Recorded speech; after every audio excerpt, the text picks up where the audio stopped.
No, I do. I do sleep. I was He's actually never. I've never he's been a actually just building tryhard an at any IGA within game. World of Warcraft. Man, I would I'm absolutely. down. What if that was the reveal? That would be awesome. Yeah, I'd be we're so down. switching.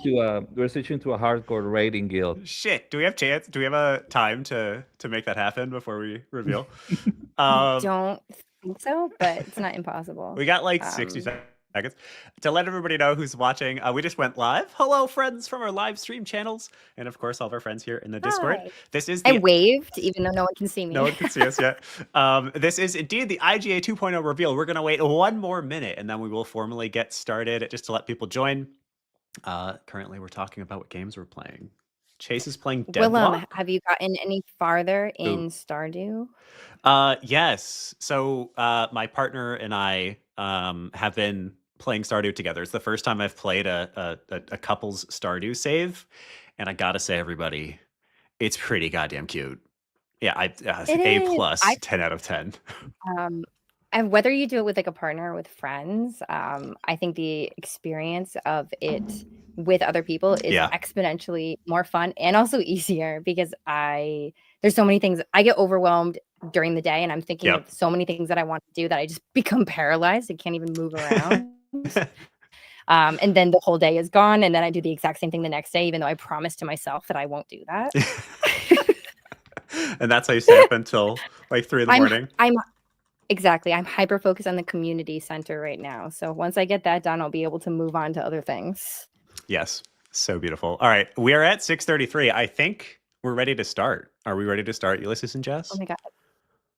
I don't know. All right. Let me. Are we ready to start? Fam in the chat, are we ready to start? Fam, can we get excitatory gifs and or emojis in the chat to make sure we're ready to start? Because I'm sweating over here. I don't know about everybody else. All right. Yes. All right. Welcome, everybody. We are now recording and we are live streaming. This is the Indie Game Academy 2.0 reveal. Before we say anything else, Jess and Ulysses, are you ready to turn on our cameras? No. Yes. Okay. Well, you don't have to, I guess. Yeah. Ulysses, are you ready? Yes. Okay, sweet. Oh. 3, 2, 1. Hello, everyone. I'm not even that dressed up. None of us are really that dressed up, but we thought it would be cute. I know. Hey, thank you, Victor. Yeah. I mean, Willem's background is definitely aesthetic, and it is not a fake background either. So fun. Why he has a hat hanging on the wall to demonstrate that it's real. These are real. Fun fact, this is only here because my place had an old propane heater here that I almost kept, but every time I turned it on, it smelled like propane. Figured that was bad. So now I just have a cool background. Yeah. Pretty nice. That's awesome. Yeah. All right, everybody. Welcome. I have lots of cool background. I have stuff that I need to get rid of. Is that like it looks like one of those garage door opener sleds, you know? It's a pull-up bar. Oh, I see. Okay. All right. I think we're ready to tell everybody what we've been cooking up. So, yes, let's do this thing. So over the past while, like 6 months, over 6 months, really, Jess, Ulysses, and I have identified that the industry is changing, has already changed, and the world is changing. And we wanted to, and we knew that what we were currently offering was not necessarily what the world needed and what the industry needed. So we've spent the last 6 months, actually, totally honestly, taking a bit of a mental break, first of all. Yeah. And then second of all, just having a lot of conversations between ourselves, as well as many other smart folks about what IGA needs to turn into. So we like doing these reveal events now and then, it seems like. This is the latest one. And this one, we are specifically sharing what we're calling IGA 2.0, which is the next version of IGA. All right. Okay, great. Can I make this a slideshow without ruining everything? Oh, cool. Are y'all seeing my slides? It's doing the Discord dot. Oh no! At least for me, it's doing the dot circle. But I think it might just be me. No, people are saying they can't see it. For me. Can you share, Jess? Maybe. We've been down this road before. Let's see. I think yours will work can- because I am on the web view. I think that's why it's not working. Let's try. Web view. What am I on? I'm on the internet. Oh, you're not on the Discord app? Well, let's try it. Oh, wait, now it works as Karen? Oh, you're on the Discord. Okay. Try it again. Joey says And, they can see it. Arwen, are you seeing it yet? Can't see it. Yeah. All right. This is actually just the whole presentation. Hello, Leo. This is the whole presentation. It wouldn't be an IGA presentation without freaking errors every time. Yeah, why don't you try sharing, Jess, and let's see if yours works. Okay. Let me see. Actually, I can't. It won't let me share the screen. Why is that? I don't know. It's grayed out. Huh? Oh, probably because I am? Can you now? Maybe. Yes. Okay. Okay, Let cool, me share. Now it's gone. Sorry, Karen. This always makes me so nervous. Yeah, don't share your weird stuff. Okay, slideshow. Oh my God. But I can't see what you guys are seeing. It's loading. It's also not even presenting. How did we fix this last time? Oh no, we have such a beautiful deck prepared. It's just a black box. Oh, I see it. Are people seeing it? Yay! Oh, thank God. Yay! Yeah, live problem solved. It's my entire screen though, so going to a different screen is going to be actually That's challenging. fine. You don't have to do that. Just yeah. It's small, but it works well. Yeah.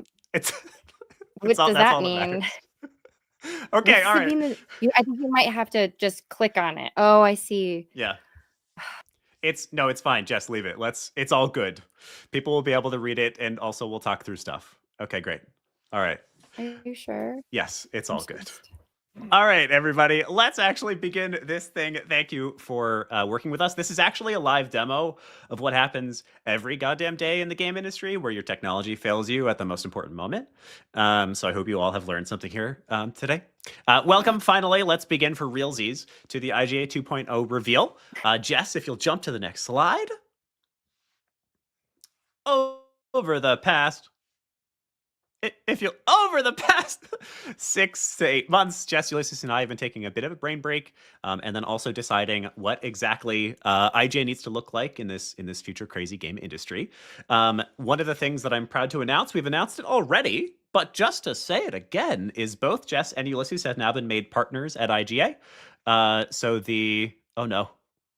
we can't see it anymore. I'm just trying to see. I'm so sorry. Wait, that's better. I'm just trying to see if I can.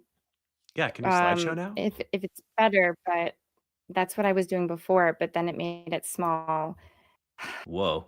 Wait. There's a reason I'm not in tech. Presenter view? Does that help? No. Slideshow one more time. Okay, I'm gonna start the rant over again once we get there. It was whatever you had before. Okay, yeah, that works. That's good.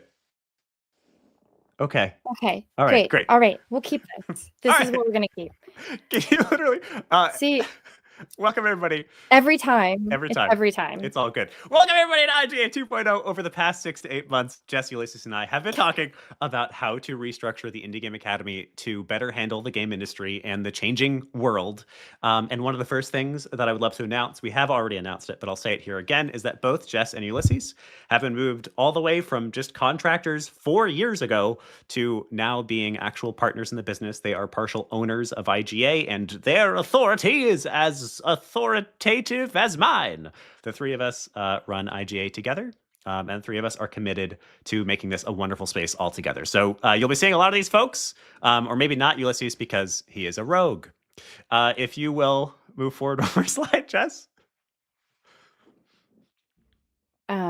Yes. If we can figure out how to... Nice. All right, so first I'm going to start with a little rant about the game industry. I don't know if y'all noticed. It's been rough out there, y'all. Next slide.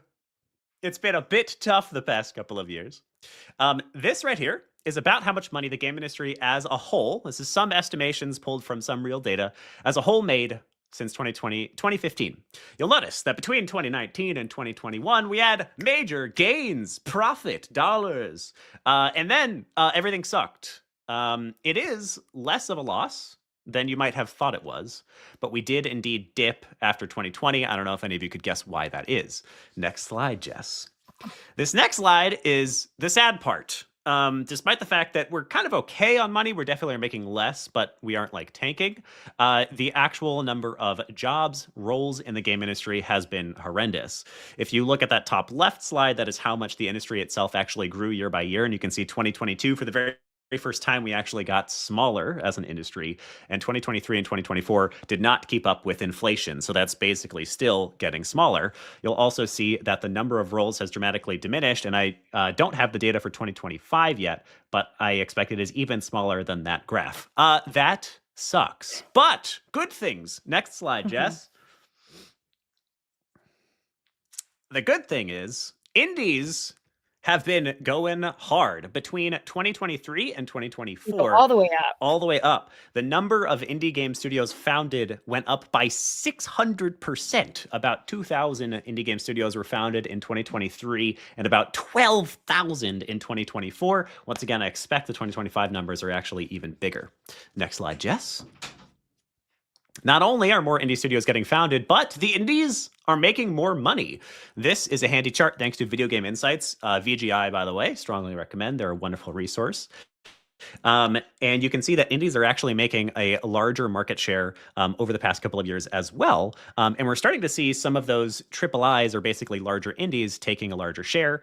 And in general, we as indies are making more money together. Next slide, Jess. But apart from the data, anecdotally, I think we have all felt this wonderful sort of trend, this wonderful rise in indies succeeding. And then this is the beautiful part. Once they have succeeded, they pull each other up. So we've seen a bunch of really great examples of that. Aggro Crab is one of my favorite examples. They're the creators of Another Crab's Treasure, and then, of course, famously Peak. And now they have all kinds of support for indies, and they pull up smaller developers and help them get released with funding and all sorts of other options. We have beautiful things like Blue Ocean Games, which is a large game fund created by Krafton, specifically for indie devs. That was the whole pitch that got them the money. And then we have wonderful volunteer services like Cave Bear Games, trying to create a place for indies to work together with zero or no funding. Next slide, Jess. So if you didn't already figure it out, yeah, the future is indie. Double and AAA can go hide in a corner. Indie all the way. Next slide, please. Ulysses. Well, yeah. As you can see, these are some of our numbers from the past.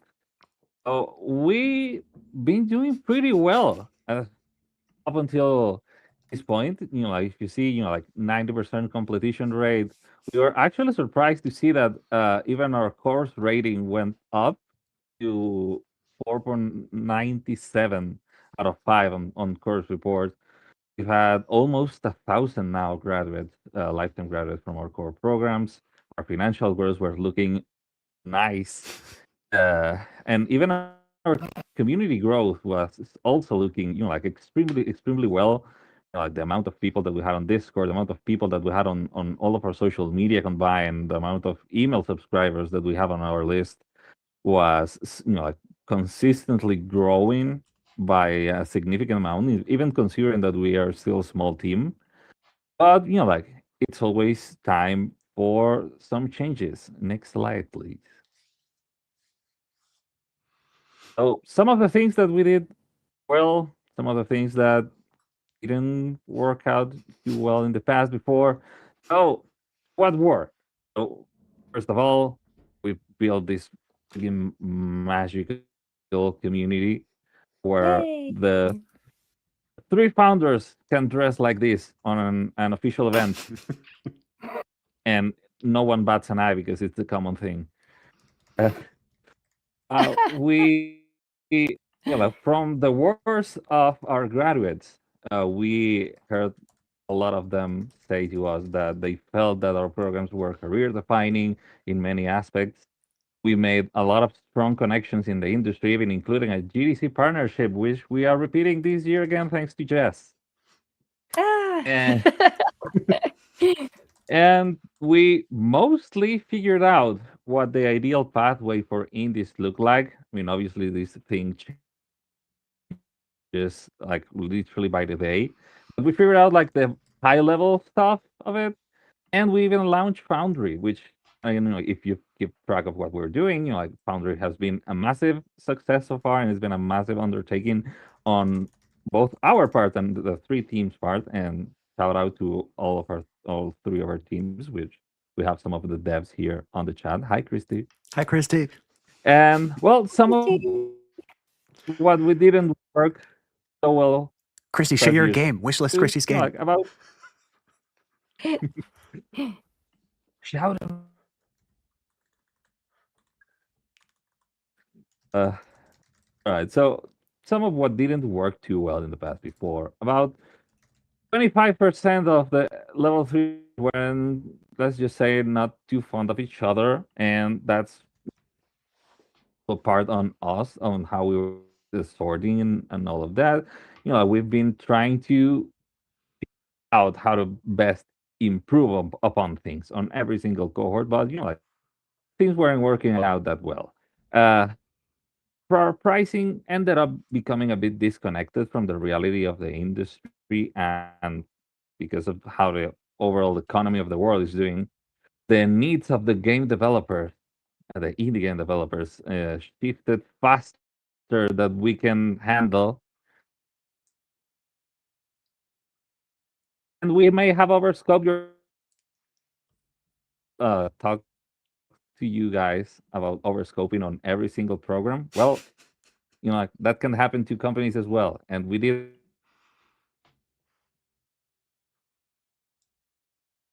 That has been the past of IGA, which some of you are pretty well aware of. Amazing. Next slide. Okay. So let's talk some reveals. You have some background about how the industry has changed, and you have some background about what we identified as the things that we liked and the things that we didn't like so much. So next slide there, please. So high level.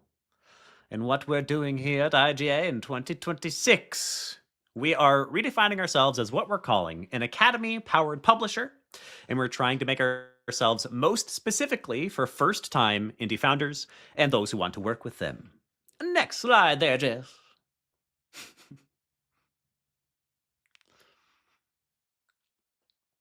All right, here's the high-level changes. So how we are changing our approach to what we do here at IGA. First of all, we're indies first. I don't know why I need to say this, but I feel like I still need to say this. We're indie first. This is not the place for AAA or even AA. This is the place for those who specifically want to work with indies and want to champion that cause, for the small teams that are not getting recognized, that need to be gosh darn recognized.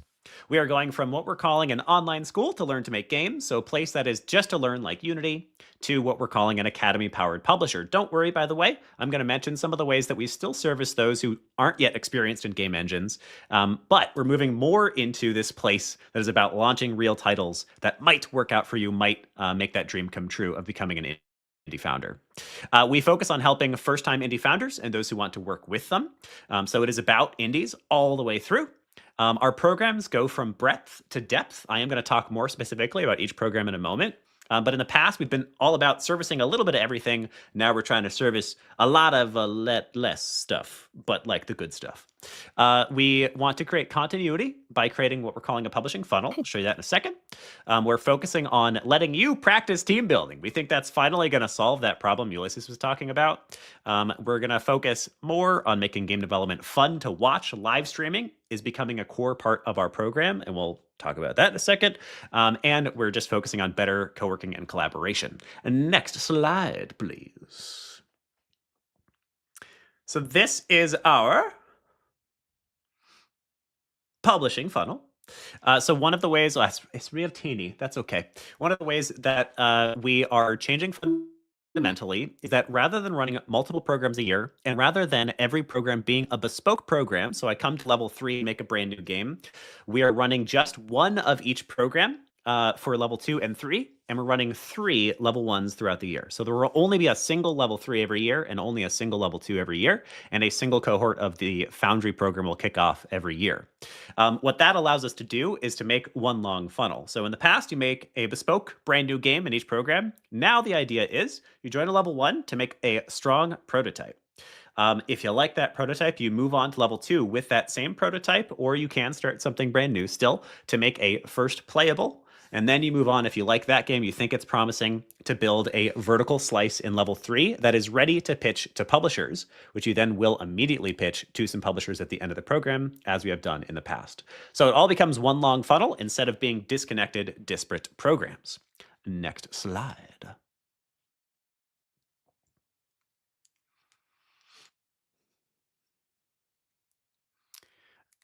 Jess? Yes.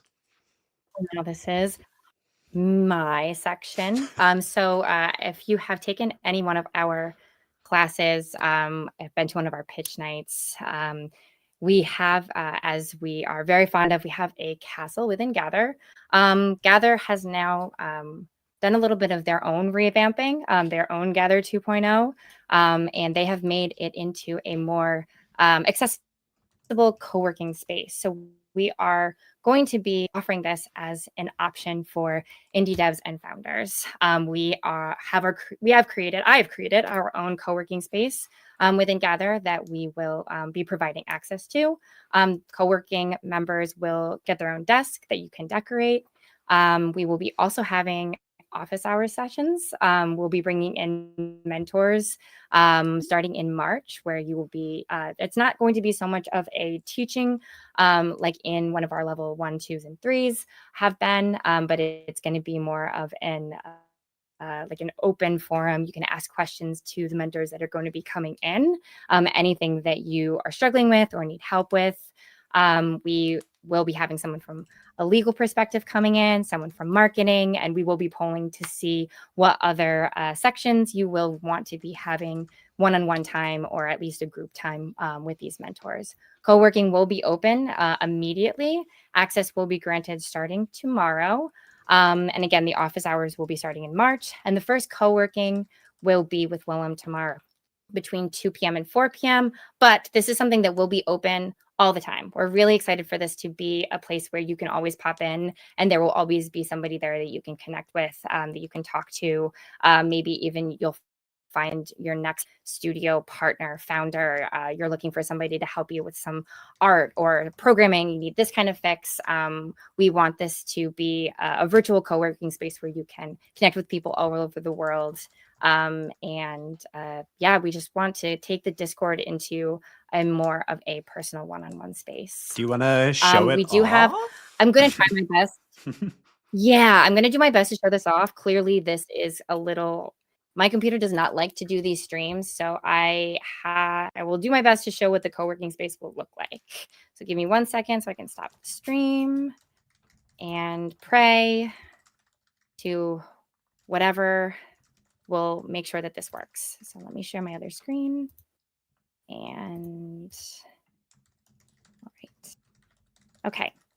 So this is what the new Gather is going to be looking like. Can everybody see the screen? Oh. Yes. No. No. Maybe so. Oh, there it goes. Yay. No, it's not working. Okay, great. So it's a bit more advanced than the Gather 1.0 was. These will have individual spaces for all of the houses. So every house will have its own common room that you can access at any time. It will have co-working places outside of the desk that you can sit and have a Spotify jam or have a Pomodoro co-working. Just not all, you don't always have to come in and sit at your desk, but that is always an option. I don't think it's going to move around in a way that is going to be demonstrative of how wonderful this little space is.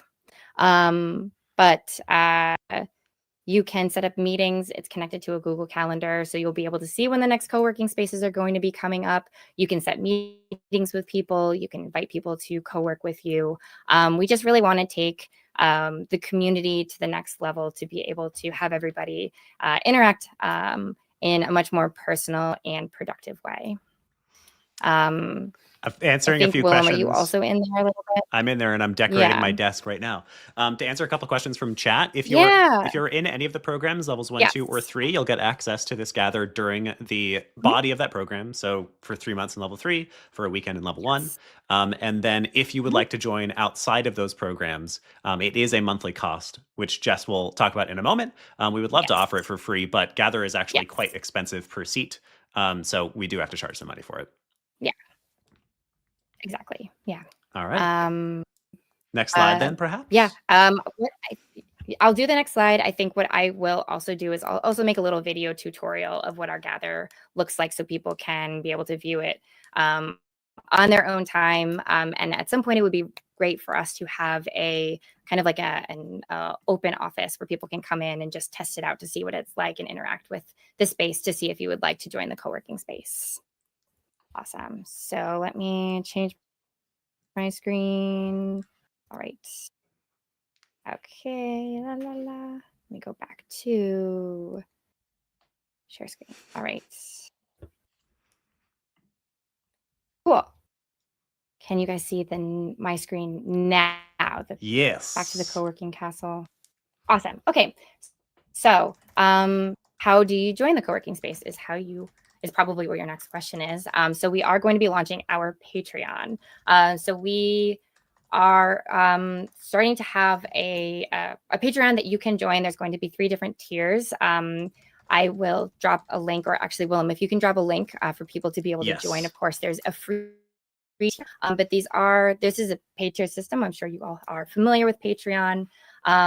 There is the first tier that is the indie gamer, and it's the entry level tier. You'll be getting 1 curated game from within the indie game Academy community a month. You'll also be able to get discounts on our classes. And as we are developing the Patreon, more perks will be able to be coming up. And if you have any ideas for perks, of course, we'll also be very much open to hearing what you all are looking for.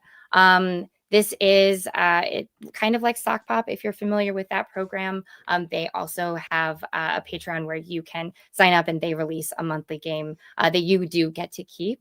And it's just a easy entry level way for us to not only display the wonderful games that our community is making in their classes, but it also just provides another platform for us to be able to distribute the games as well. And the co-working tier is going to be inclusive of a dedicated workspace. Again, discounts to our programs. You'll be able to look at I don't want to go through the entire perk tier because there's a lot that we've packed into those pages. But it allows you to have access to this dedicated desk, the mentor hours as well. And then we have a super supporter. It's an indie supporter that really allows us to pack a powerful punch to this community, to the Foundry teams.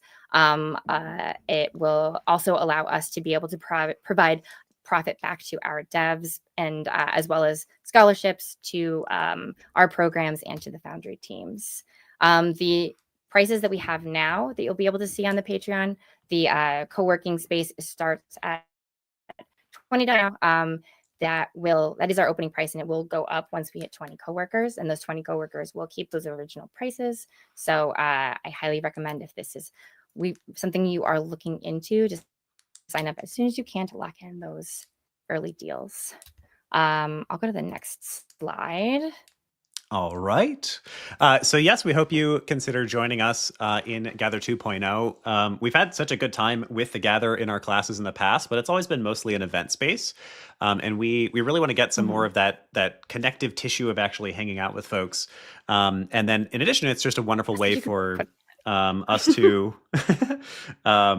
yes, indeed. So the sort of like base price, as Victor puts there, is a co-working space and 1 free game for $20 a month. So once we hit 20 people, we're going to go up to 25. But like we said, that's actually we're not really making much money from this. We're covering the gather costs mostly. So that is a way Yeah, that all of the people who exactly. join our programs will be able to better co-work with each other. The space doesn't close, so it's actually a place to go and hang out, sit at the water cooler, and make games. And then we have the Patreon, mostly for those who fall in love with it Exactly. and want to be doing it. The $50 will go up as well. That'll go up to, we're thinking, $70 right now, and there's a couple extra perks in there, but it's mostly if you want to give more money to the indies. All right. And we will do, I think, Jess, that's a great idea Yeah. that we'll do like a little tour at some point or a video or something. All right. So next Yeah, slide. exactly. Yeah. There's so much we want to get through. Yes. Let's talk core program changes. So this is probably why you came here today. We are indeed changing how the core programs work in a number of different ways. So here is the high level summary. These changes affect all three of our levels, levels 1, 2, and 3. And then I'm going to talk about each level individually for a moment.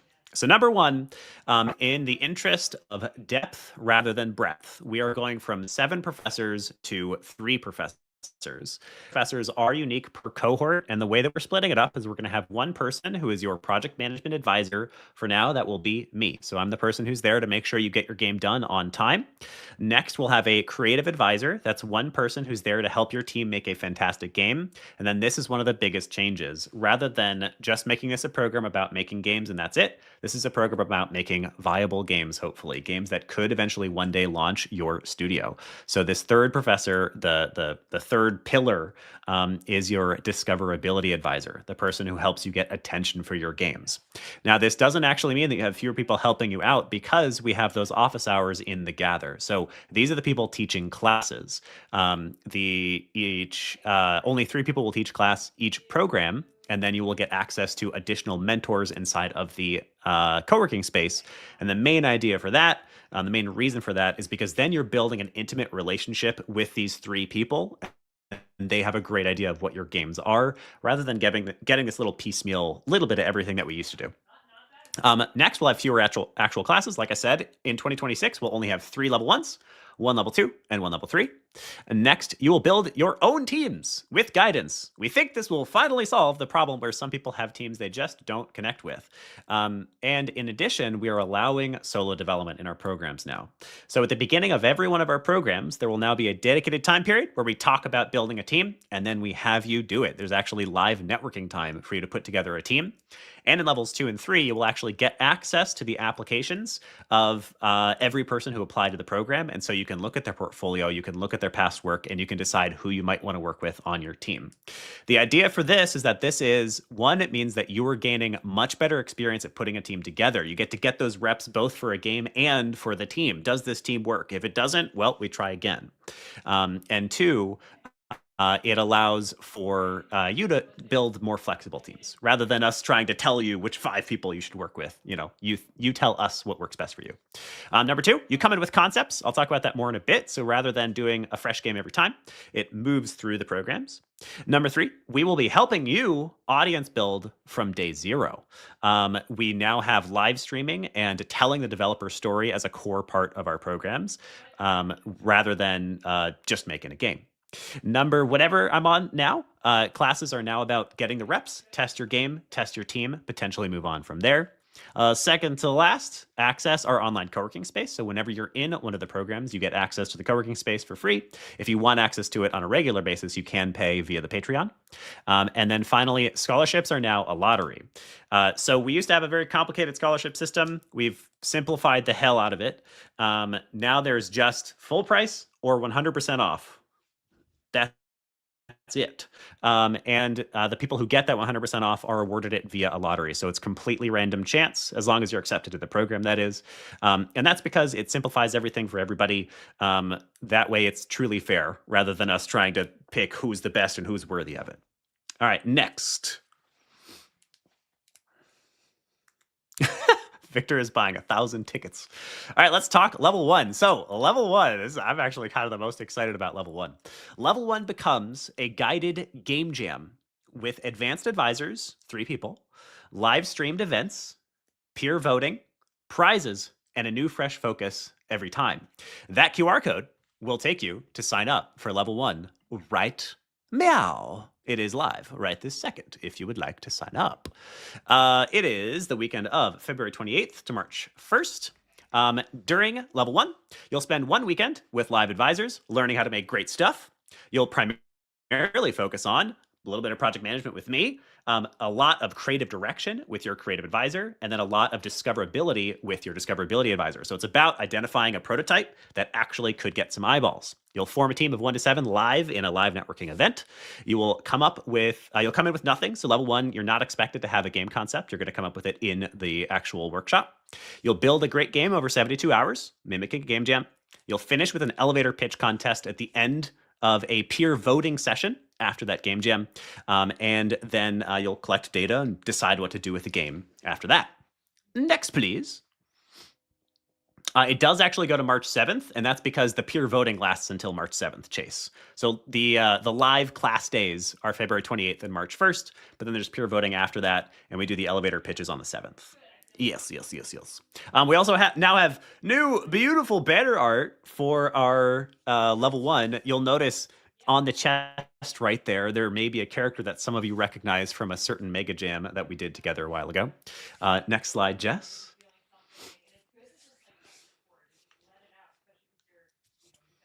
This is your what I'm calling your advisory triad. So in every level, there are 3 core advisors that you'll be working with.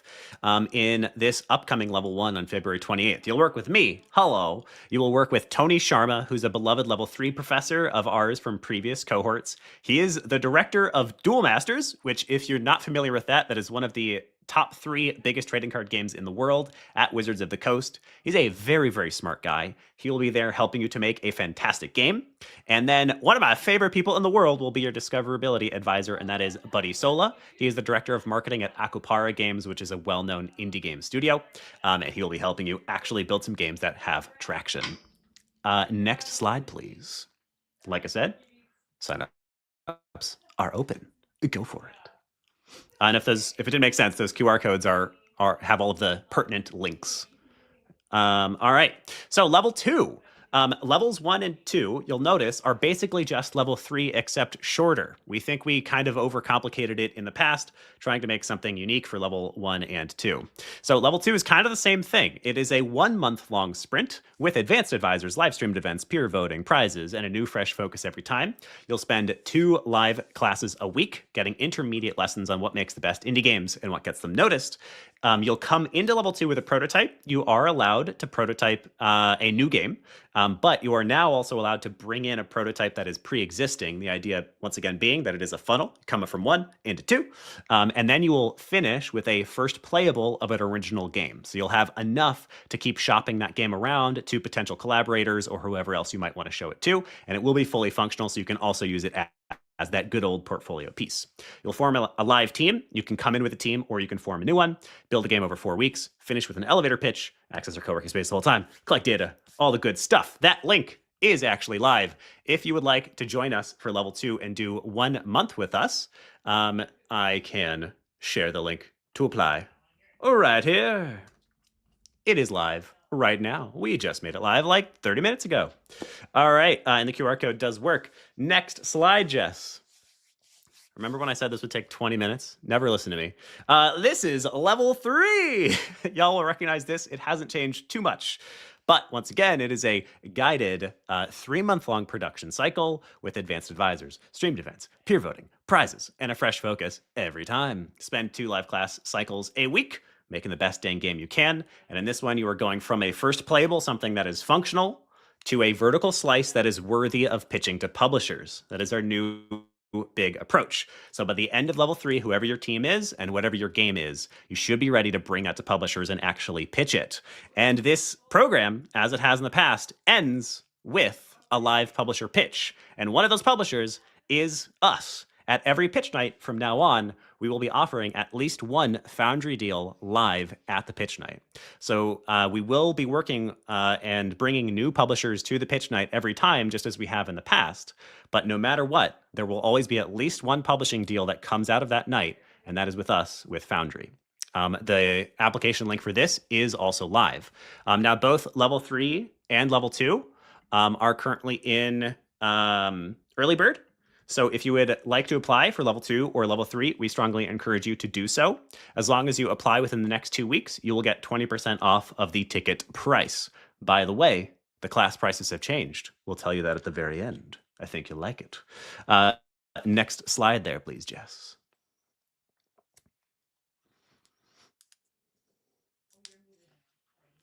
And the Indie Game Foundry. The Foundry is probably changing the least. In the Foundry, we'll do the same thing where we bring you 3 advisors that you work with regularly for the entire year-long program. This is a year-long educational publisher. You will found a brand new studio. You will take your game to Kickstarter. You will pitch to additional publishers. That is one of the biggest changes, and you will launch your game. Unlike the previous cohort of Foundry, we will be adding a clause to our contracts that specifically allows for you to find money from other publishers and stipulates exactly what happens to our cut of your game if you find another publisher. So we are changing our mentality surrounding other publishers. We want you to find multiple publishers if it makes sense for you. That's really the only big change. Otherwise, you meet at least once every 2 weeks. You intake into Foundry a vertical slice, so we are going to require a playable vertical slice now to enter Foundry. Of course, you'll get your own game studio out of it and a fully launched, completed game that went to Kickstarter and succeeded on Kickstarter. All 3 of our games in the first cohort succeeded on Kickstarter. You'll also, of course, get access to the co-working space the entire time. And this, by the way, is retroactive. So Foundry folks in the audience, hi, you're all going to get free seats in the co-working space. We love you. Next slide, please.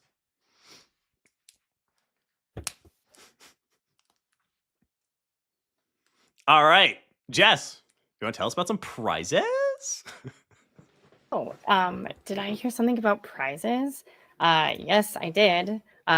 If you weren't excited before about all of this stuff, now we have an additional feature that we will be bringing into the community.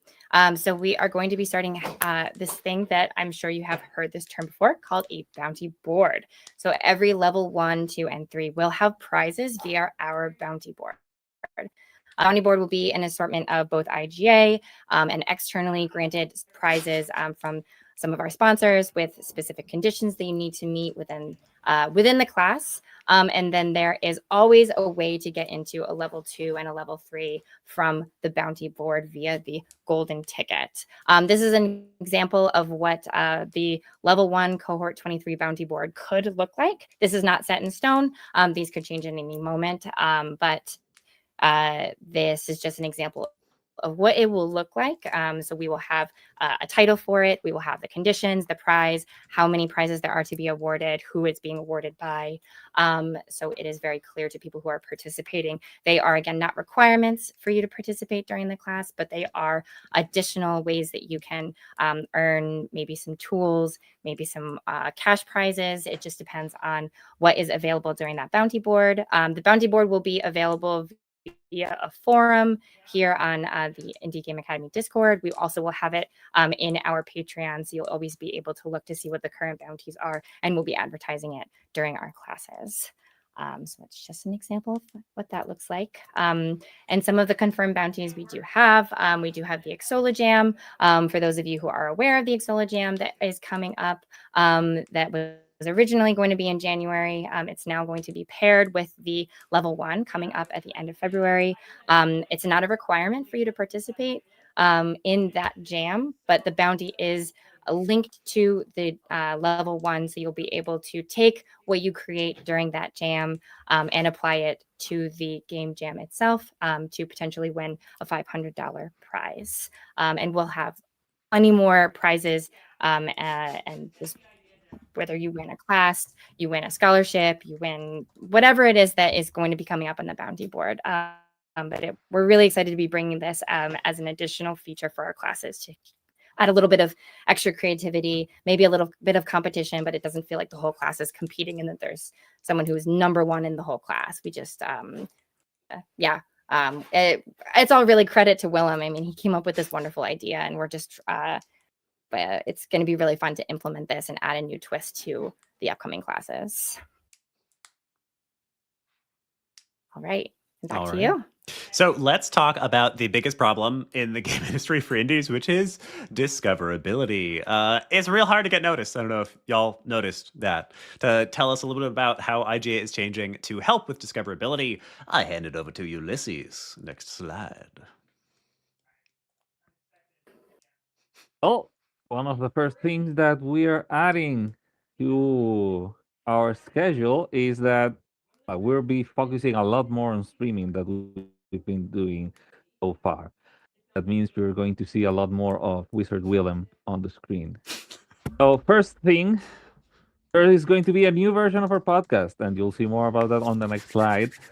We are going to be live streaming a lot more segments of Level 1 and all of the other programs, as also mentioned so far. So, for example, we have live opening and closing ceremonies, live play testing of the games that are created during any of the programs, even some live game design analysis going on here and there. And there's more. There's actually two more that it wouldn't fit on the screen if I put everything in there. Also have new recurrent streams, meaning streams that are going to happen every certain amount of time for sure, like our podcast, which happens every week. And for example, we'll have stuff like game design breakdowns. So we'll have some live classes and lectures going on there. Also, some of them might be tied to or be happening inside of Gather. And we'll have Willem spend a whole day without sleep. Once again, I don't know how, but I'll make it happen. I didn't agree to that. You haven't yet. It was in your contract. I don't know. Oh, shit. And we'll have a lot more of Wizard Willem, like I said, and also Tim Wood. We'll be seeing more of him as well because everyone loves him. Oh, Tim's the best. Speaking of which, next slide. All right, so we got a lot of feedback about the podcast from all of you, and we had a hard time deciding if we wanted to rebrand it, but we decided to do it. Y'all, we're doing it. So the Indie Game Lunch Hour is no more, sort of. Don't worry. We all love the podcast. We'll never stop the podcast. Instead, we have just rebranded it. We've renamed it mostly to better fit our theming. And just to better fit what we are actually trying to accomplish with the podcast. So we are now calling it the Indie Game Guild Hall. The Guild Hall is a place for indies to come to learn from one another. It is a location where stories of breaking into indie are told amongst each other. The actual script is actually not really changing. There's a couple of tweaks that Tim and I are making. The biggest change is that Tim has now been confirmed after this experimental time period as the permanent co-host to the Indie Game Guild Hall. So myself and Tim Wood, the founder of Right Finder Headhunting, a fantastic indie-first headhunting agency in the game industry, will be running this podcast together. Same formula where we interview one person a week, and then at least once a month, the person that we interview will be one of you beautiful people. We'll be doing indie dev highlights. Other cute shit will be happening, so y'all should tune in. That QR code will take you there. I don't think I prepared that link, so I'll find it after. Next slide, please. You'll already see that reflected in the Discord pretty soon here. All right, so after all of that, it took 3 times as long as I thought it would. Like 15 minutes of that was us dealing with tech problems, so only twice as long as I thought it would. Now let's talk about pricing. So next slide, Jess. As Ulysses mentioned towards the beginning of this presentation, one of the problems that we had with the previous version of the Indie Game Academy was that our pricing no longer reflected the economic reality of the industry and the world. We did the thing that they tell you to do when you run a business, where you attempt to make more money. And in making more money, you make your business bigger and better. You have it do more stuff to justify doing more money. And we wound up getting to a point where we just don't think the actual charging that we were making for the Academy made any sense to our community. And it just was not something that was doable for the community and that we felt good about charging. So I'm happy to report that we are dramatically cutting the costs of all of our programs. So if you'll go to the next slide, these are the prices for IGA programs moving forward. So forever after, IGA Level 1 is free of charge. It does cost us some money to run it. We will be paying our professors in every one of those programs. And there's some other streaming costs and stuff, and of course, me and Jess and Ulysses' time. But we're offering it totally for free forever after. The main idea is that we want to support people of any economic reality. And so we want to make sure that no matter who you are, you can get some IGA goodness from us. And even more than that, in every Level 1, that top team, and this is peer rated, this is not us deciding, that top team will get a completely free ticket for all members of the team to Level 2. So there is always the chance, and in Level 2 there will be the same thing. Top rated team gets free tickets to Level 3. So there is always a pathway for you to take all 3 of our programs totally for free. In addition to that, there is also those scholarships that we talked about. So every program, there will be free ride scholarships. We're doing away with the whole scholarship structure, and it's just you pay full price or you get the scholarship. We are giving up to 20% of applicants can get that full ride scholarship. So 1 in 5. And you can see that we also dramatically cut our prices by about 50%. So level 1 is totally free. Level 2 went from $1,800 to $900, getting under that $1,000 mark. That's a 1 month long program. And then level 3 went from $5,000 to $2,400. Once again, about 50% off. We feel like this is more closely aligned with the economic realities of the world and what we are hoping to create. And for that matter, while it does mean that we are making less money and therefore we have a little bit less money to play with, what we're betting on is all of you and your games.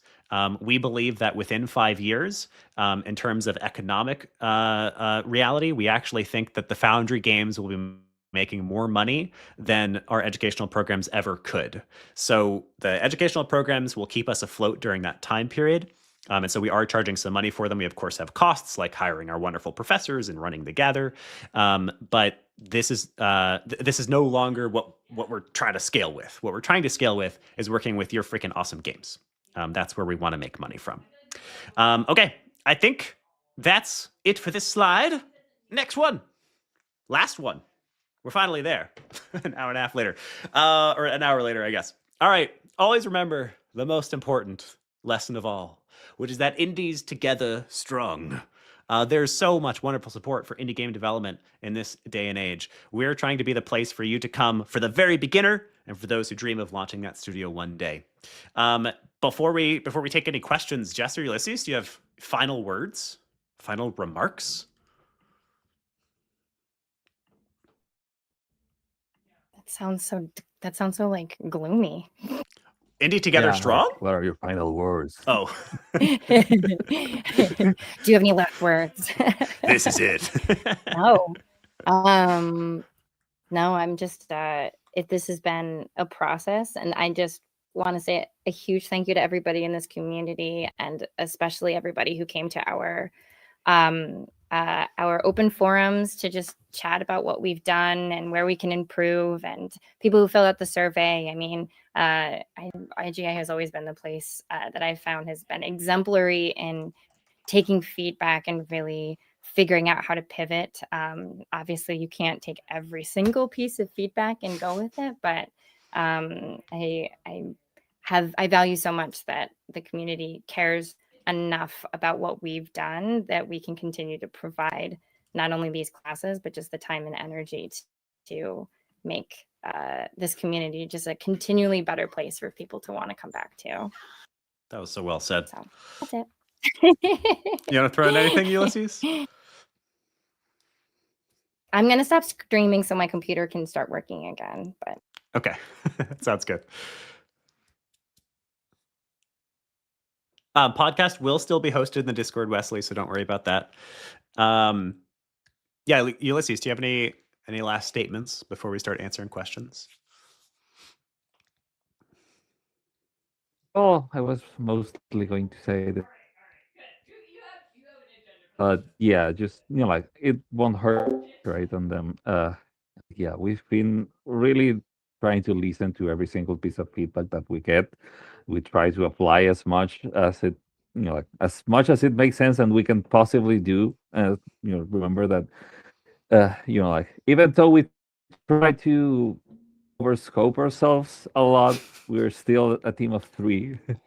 So there's so much that we can do at the same time, but we're still going to try to do everything that's possibly, that's everything that's in our hands, basically, that we can realistically do to, like not only make the community a better place, but also make it so that, like everyone has a chance to actually, get into game development, which is basically our final goal at the end of the day. No matter where you are, no matter the situation you are in game development, we're trying to have an option for everyone. Like we switched to those full ride scholarship. One of the reasons that free ticket the top group in every class, like trying to like improve upon everything, and even continuing forward, everyone, please, like if like you think you have an idea that would make IGA better, share it. Like we always open for feedback, and we'll love to hear your thoughts on basically everything that we do. A cheer here and there won't hurt. Yeah, some F's in chat. Amazing. Yeah. So let's start answering some questions. Jess may hop off. Jess, we give you permission. Is it time? Yes. Thank you. It's 1:30 a.m. So I love everybody. I will come back and review all the questions that I maybe missed, which I mean I 100% missed. But again, thank you everybody for just coming and Yeah. watching us just be our wacky selves and have fun. And I don't know, this community has just been so wholesome and changed my entire life trajectory. So I'm eternally grateful for it. But yeah, I'm gonna hop off. I'm exhausted. It's been a long day. But love you all, and Bye, yeah, I'll Jess. see you guys around. I'll be in touch with everybody about the Patreon stuff. Everybody Yeah. who's already signed up for it. So, For anyone who yeah. signs up for the coworker or indie sponsor today, basically anytime between now and when Jess checks it tomorrow, you'll get access to the co-working space immediately, and I will be on for a co-working session tomorrow, 2 to 4 EST. Jess, go to sleep. Yeah. We love you. Jess has been on an adventure in Germany for the past year. All right. Yeah, forever. Forever. All right. Bye, guys. Bye. All right, so let's answer some questions. So I just dropped the Patreon link if anybody would like to get access to that co-working space. The link is there. Let's answer questions. So the first one I wanted to answer is actually from Sky. Hi, Sky. Thank you for being our moderator. You're awesome. And that is, will there still be technical learning within the programs? So we had actually a long debate about that because there's so many resources to get started in Unity or get started in Godot. And that's not really what we've ever been, what we're supposed to be. So here's what we decided to do. We're still going to run our level 0 classes, which are those 2-hour tasters. And they're a technical intro. So it's 2 hours to get your very first game running in Unity. And we're going to schedule them specifically the day or a couple of days before every core program. So before level 1, there will always be a level 0. Before level 2, there will always be a level 0. Before level 3, there will always be a level 0. During the program proper, there is not introductions to the technical side of game dev. So during the program proper, level 1, 2, and 3, you will not learn to use Unity. You'll just make a freaking game. But if you need that kickstart to get acquainted with the game engine, there will still be the level 0s. We think it's important to still give you that doorway if you're at the very beginning. Ulysses, maybe we bounce back and forth. Do you want to pick a question to answer? Sure. Just let me look for one because I don't have one on hand. There's a bunch in there. Yeah, exactly. Oh, thank you, Brian. Like, where do I start?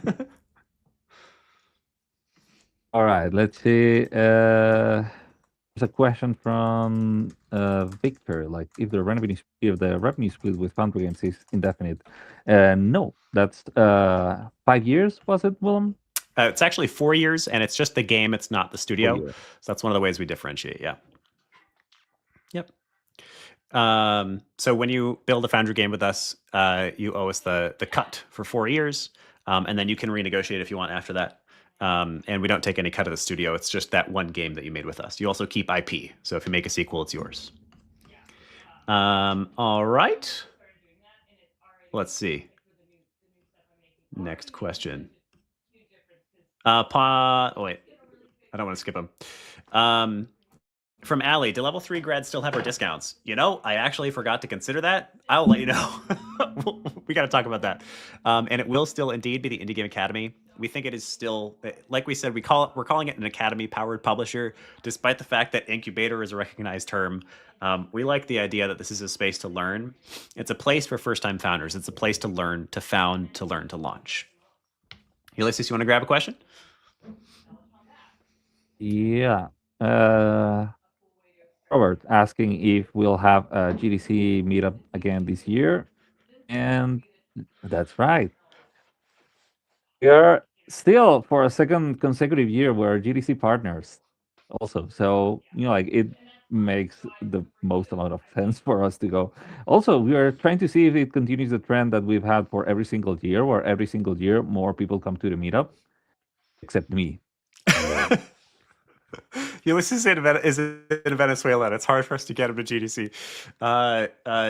Sign up for the co-working anyway, space. the We'll donate it to event Ulysses. is over. So event is over. So I can just take the rogue rope off. Sacrilege, the rogue rope. All right, quick one from Wesley. Is the Power podcast unlimited. yes? Is the podcast still going to be hosted inside the Discord? Yes, it is. So the podcast effectively is not actually changing. We just rebranded it once again to fit what we're doing a little bit better. But otherwise, same time, same place, mostly the same script. It's changing a little bit to make it a little bit better. But yeah, you'll still get us once a week, Wednesdays, 12 p.m. Eastern time in the Discord. This is now me and Tim though, so Tim will be annoying and talk about jousting and other stuff, which we love. All right, Ulysses, you want to grab the next one? Yeah, I'm looking for one. Okay.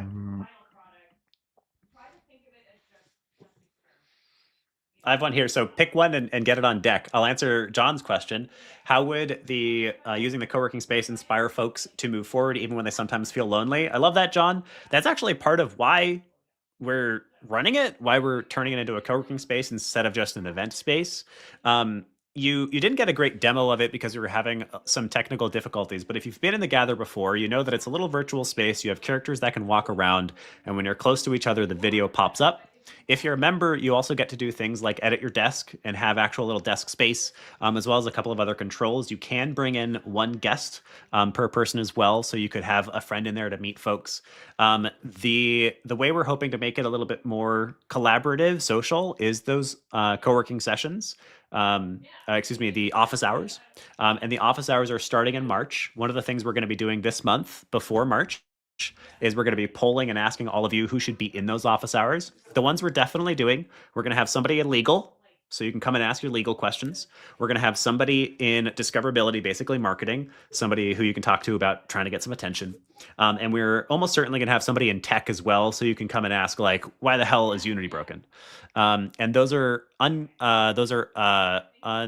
unprepared, meaning they aren't planning on talking about something specific each day. It's just somebody to be there to talk to who's smart and has been in the industry a while when you need something solved.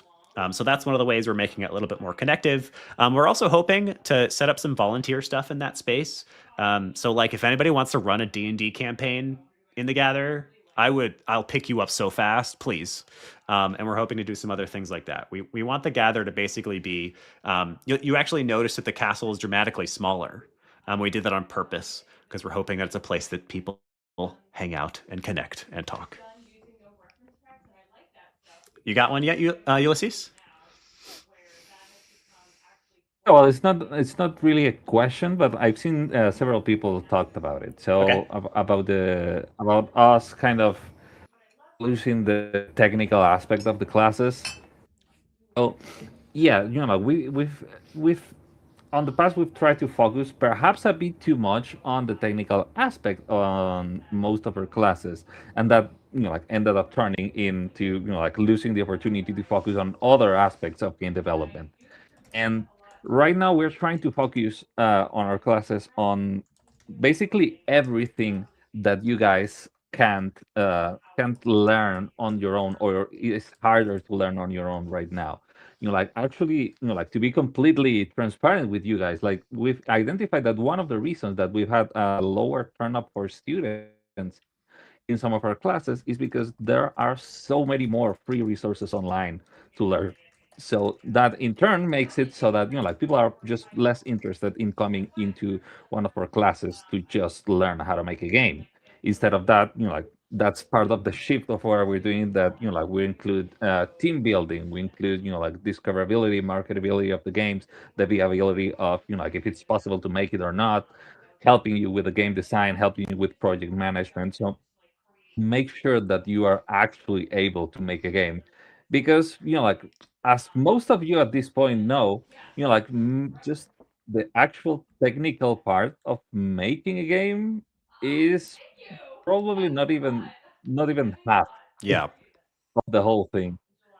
There's a whole set of other things that you need to do to make sure that you can actually ship a game. That's why, like we have that funnel between level 1 and level 3, where if, for example, if you are someone that already has your dream game, like you have the design and you have it identified, you can come into level 1 and, like start building that dream game of yours. If, like people use a lot of other communities to find your own teams that do work on your dream game. Now you can do that through level 1 or level 2. You can come find your teams, make sure that you develop this game, and like if the game is successful and like people like it, and like all of your peers are voting for your game, you might even get the opportunity to join even things like level 2 and level 3 for free, and eventually even join Foundry. That's one of the opportunities that we wanted to give you guys as well. Like if you already have something that you believe in and you're starting to develop it and you were to work it on your own, but you want the guidance that we can offer and to like help you make sure that you're developing a game that's going to be fun and that like, has a real opportunity in the current market, this is going to be the option for you. And like I said, there's a million opportunities to learn on your own right now, like the specific technical parts. We'll still have some things, as William has mentioned. We'll have some, we'll have office hours. We'll have like we'll have some professors doing lectures, and we'll have the level zeros that come up right before any of the classes. And like there's a freaking ton of resources for example, on YouTube as well. I've learned uh, I feel like Neo on Matrix, and Neo learned Kung Fu. I learned Godot, like basically just watching YouTube tutorials. So yeah, I hope that answers the question about that. Like if you have any questions, still drop it in the chat. Yeah. Yeah. One of the Wendy just also joined on YouTube. Hi, Wendy, twice. I think that was Thanks really for well boosting said. their numbers. Yeah, thank you, Wendy. I think Ulysses answered that very well. There's sort of, we felt like we hit this like decision moment where we were like, okay, we can be a technical institution, or we can be an entrepreneurial institution, and we picked entrepreneurial. The what I just dropped is a term that we've been throwing around: launch to learn. We believe anyway, regardless of us doing an intro to Unity, we believe that the best way to learn is to freaking make games and get them done, and that's what this program is about: making games and getting them done. We'll teach you a little bit of tech, just enough for you to be able to contribute to a team, but we believe you're going to learn best anyway by making the freaking games. And as Ulysses said, we'll still have some technical support. There will be actually office hours, for instance, for you to come and join if you got stuck, especially during the programs. But this is no longer a technical institution. This is a place for you to make great games that have a chance at success, and then launching them. I saw a question from Grayson. You said that one team is guaranteed entrance to Foundry, but for the teams that aren't, will there still be potential avenues for progressing into the industry, like other publishers or other types of resources? Good question, Grayson. So the other aspect of us being indie and not AAA is that we are biasing towards helping people found and then work for indie studios and founded studios more so than we would help with AAAs. That said, this is effectively just as valuable for your career as it used to be, even if you are trying to work AAA, because you're making fantastic portfolio pieces. And in fact, you're making more strategic portfolio pieces that hypothetically are going to gain more traction, making them more valuable portfolio pieces anyway. So that said, though, like I said, we're biasing towards helping people found as opposed to helping people work for other folks. If you do want to work for other folks, we want you to work for indies. We believe that indies are the future, and we believe that AAAs are great. I love so many AAA games, but we believe that the way that the industry needs to go is indie. And so that's what we want to encourage. Now, the question about are there other things for the other teams to do? Yes, absolutely. So like previous level 3s, we will always be bringing new publishers to the table. There will be at least 3 other publishers at every pitch night, plus us, the Foundry. One team will definitely to Foundry. We're guaranteeing that. But it's possible that we take more than one team if we really like some of the games. And it's possible that other publishers take you, or at least consider taking you. They're there to listen to your pitch. And the way that we've restructured this as one giant funnel, and with it focusing more on discoverability plus the basically the gameplay, we believe that we're going to be making you a more promising game and a more promising team anyway to those same publishers. So it's about getting in front of real publishers and hopefully landing that publishing deal. You have to understand that, of course, that is always a very low likelihood. And then the Foundry is there to make sure that there's definitely that chance. There's always that golden ticket. All right. Ulysses, you got one? Was a question? Yeah. Yeah, there was a question from Ali. If it's for this first level one, if it's okay if you're busy after the first. Yeah, after the first, it's going to be mostly pure voting, and you have to prepare yourself to do a pitch presentation of your game. So like you're not going to be developing the game because like you have to deliver the playable version by the first. So like people have from the first until the seventh, when is where we're doing the closing and the voting period ends. Like you have that period, so it's going to mostly be a kind of a chill week. So it's okay if you're busy. You just need to like make sure that you prepare and practice your pitch for the closing ceremony. Yep. Awesome. Rachel asks, this is a good question too that we get a lot. For level 1, do you want people to commit to staying with their team for level 2 and so on, or can you just do level 1 for the game jam experience? Really good question. We think we're going to actually. This is another big topic because 99% of the time when you build a game with a team, there's no legal trouble at all. Nobody cares. But that 1% of the time where the game explodes, suddenly everybody wants their money. So what we think we're going to do is we're going to have a lightweight contract for level 1 and possibly even level 2 and 3 that basically in level 1 releases you from IP ownership. So you're working on the game and you're saying, this is not mine. And then at the end of each of those programs, you negotiate for who joins. For if anyone takes that to the next program. This is admittedly an area that we still kind of need to figure out. The like ideal is that no, you do not need to stay with your team, and that it's only the people who want to continue with the team that do. Yeah, that's as much as I'll say right now, I guess. Will IGA still run mega jams? Maybe, hopefully. We're not committing to that yet because we all burned ourselves out. But holy shit, I love mega jams. Hopefully. Yeah, perhaps we'll run it into like we'll turn it. We'll go more into the hands-off approach that we did for this one. Yeah. But like it's still on the table. When was the Lex Ludum there? Like in April, I think, like 2 months. Which it's 2 months already. It's almost 6 from the last one. It's crazy. Yeah, much came from the Mega Jam. I love that experience. It was so fun. If I get a dedicated desk, asks Sangeeta, do I get to go? Do I get a go-kart in the parking space? I don't. Unfortunately, Gather 2.0 doesn't have go-karts. I'm so sorry, everyone.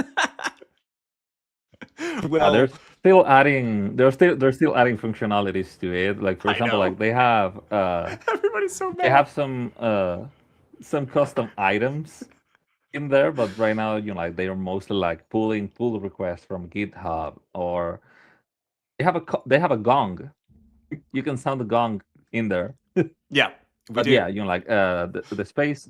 I think they opened Gather 2.0 like 4 months ago, and they have done like so many improvements since then. It's still and in they beta. are still implementing a lot. They're still implementing a lot of things into there. They also respond like super quickly to most of the inquiries that we do, and like we could perhaps send a request that, hey, can you implement go-karts again? Yeah, we can. What we can do is we'll all mass submit tickets. I will not sign up unless I get go-karts. Okay, we're gonna start winding down. We're over an hour now. I would love for people to consider joining us in level 2. That is a 1 month long where you take a prototype and you go to first playable. We, of course, are going to recommend actually that you start in level 1. So sign up for level 1. The link is up there somewhere. It's totally free. You'll get to get a taste of what we do. You'll do a great game jam. You'll join a team. You'll learn from very smart people. If you would like to sign up for level 2, we do have early bird discounts. You'll get 20% off of the ticket price for the next 2 weeks. So if you apply in the next 2 weeks, you'll get 20% off. That is basically because we're acknowledging that you're applying early, and so we're giving you a little bit of money off there. So consider applying for level 2. There's the link. I'll go ahead and drop the level 1 link as well. One more time. All right. If anybody has any last minute questions, we might answer 1 or 2 more. So just drop them in the chat. For the Patreon, we were heavily inspired by Sock Pop. If y'all remember, if y'all know Sock Pop, Sock Pop is a collective of devs that all work together, where one of them is releasing a game every month. So they get like 4 months to work on a game, and then they're staggered. So there's always at least one game coming out every month. We're going to be doing the same thing, where community games can get added to our monthly releases. Any profit that the Patreon makes, 25% of it goes straight to the developer of that month's game. So Solar, I literally will message you about joining if you would like, and other folks can join. These will be all community submitted games. And then when the Foundry games are out, this is hopefully a new avenue for us to get the games out into other people's hands. And then in addition, if you purchase those higher level packs, the higher level membership levels, that's it, you get the co-working. So consider joining us on Patreon. And then level 3 is going to be off in June. But same thing for level 3. We have an early bird pricing with 20% off that lasts for the next couple of weeks until March. So here's the link for that. Once again, 20% off to recognize that you're applying early for something. I think that is basically everything. The summary is we're for indies. We're going depth over breadth. We're going for helping you entrepreneur. And a little bit less technical. We still want to help absolute beginners, but we want to help absolute beginners who dream of launching studios and working with indies. That's the big change. Have the co-working space. That's one of the new things. I'm very excited for that. I will be in there from 2 to 4 p.m. in a little co-working hangout tomorrow for anybody who signs up. Jess is going to give you access most likely tomorrow morning if you do sign up. And I think... Oh, yes, and Guildhall over lunch. Thank you, Victor. I think that's it. Any last questions? Yes. Chase, great question. If somebody were to make a small game and it's on Steam, can we offer keys included for the month? Yes. So that's exactly how it works. So Chase, if you wanted to submit your game to be one of the monthly games for the Patreon, please hit me up. We will absolutely consider your game. Do I join Gather the same way? As well. Yes. And yes, you do join Gather the same way, Christy. Oh, and Wendy asked earlier, level 1, 2, and 3 do still happen in the Gather. That has not changed. There will actually be some things will still happen in Gather 1.0 because it's not good for large events where people don't have desks.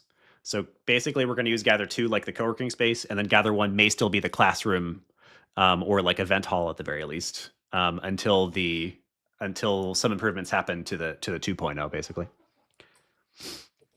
Nope. So any community game can be submitted to be on the Patreon, Sky.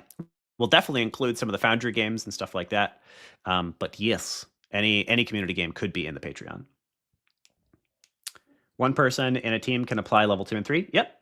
Yeah. You can bring your team in. If you do join with a team, each person does need to pay. So if you have a huge team, you would need to pay. But something that we have decided we're going to accept as well is the paying for a program is what gets you your butt into a seat. So it could actually be that like one person is taking the classes and going to the lectures, but that other team members aren't actually there. And that would stop you from having to pay for every person. Yeah, it's only going to make a difference for the person that comes into class. For example, like if if you have a team of 5 people and only 1 or 2 pay for the class, then only those 1 or 2 people can come and listen to the classes, talk with the advisors, talk with the professors, and you'd have to basically just relay everything to the rest of the team. Yep. Awesome. All right. I think that's it. If there's any last big questions, drop them. But maybe we're gonna log off. It's late. Why does everything I do take longer than I say? The battery of my laptop is don't worry. It's always counting on that. Yeah. Thanks, man. Thanks, Paul. Yeah, my internal clock is messed up. Yeah.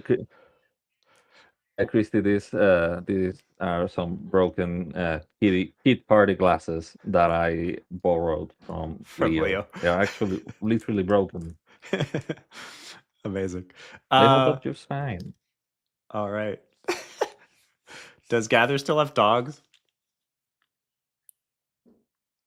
No. Oh, man. So the Gather 1.0 does. So for any events, there will still be dogs. I know it's really fucking cute. We're not ditching Gather 1.0. So the dogs and the go-karts are still on Gather 0.0. Yes. It's just that we'll only be using Gather 0.0 for events right now. It's because Gather 2 is so new. They're a small team as well, right? So we'll just spam them with requests, and Gather 2 will get better over time. And like I said, Gather 2 is the co-working space. Gather 1 we're still going to use for events. So we'll still get dog and go-kart access. But if you want to have Gather 2 is just really cute and a much better technical co-working space. We've been using it for our meetings recently, and it's really cute. It's much more just like functional. And then it has a bunch of really cute features as well, like the customizable desks. That mattered to me a lot more than I thought it would. So that's why we're doing Gather 2.0. But we'll still have one for dogs, and then we'll make them add dogs to 2. Okay, anyway, I think I think it's time to leave now. Now that everybody is disappointed. All right, I think that's it. Great to see everybody. Thank you for giving us your time, and thank you for giving us your patience and continued love and support. Entrepreneurship's hard. I don't know if y'all know that. So big love to Christy and all those who run their own businesses. I see you, Jekko. And yeah, thank you for being patient with us as we renegotiate what we're bringing into the game industry. It suck. All right, we'll see you in the co-working space. If anybody signs up tonight, you'll be able to hang out with me tomorrow from 2 to 4 p.m. EST. Okay, bye.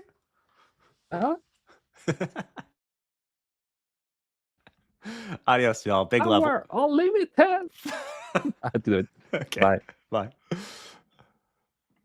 Thanks for watching on the live stream. We love you. Thank you for your time. We'll see you again soon. Goodbye. Where's the end button? There it is. Bye.